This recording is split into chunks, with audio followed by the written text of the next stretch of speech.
For today's ulam guys, tinola, nag-uulan-ulan kasi ngayon. Ayan yung mga ingredients. Na-ready ko na. Papaya, sili, chicken cubes. Ayan. Tapos, nagisa na ako ng bawang sibuyas at saka luya. Sinunod ko na yung chicken. Ayan. Then, hinalo-halo ko lang. After haluin, lagyan ko ng paminta. Tapos, haluin mo lang ulit.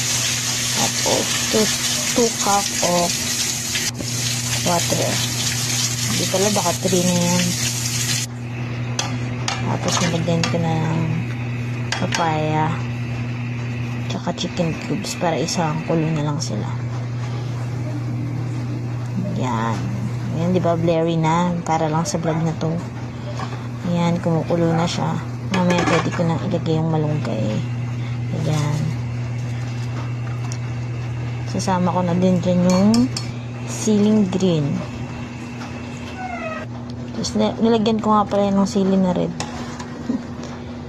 Kasi gusto ko maanghang. Yan. Ready na. Bye.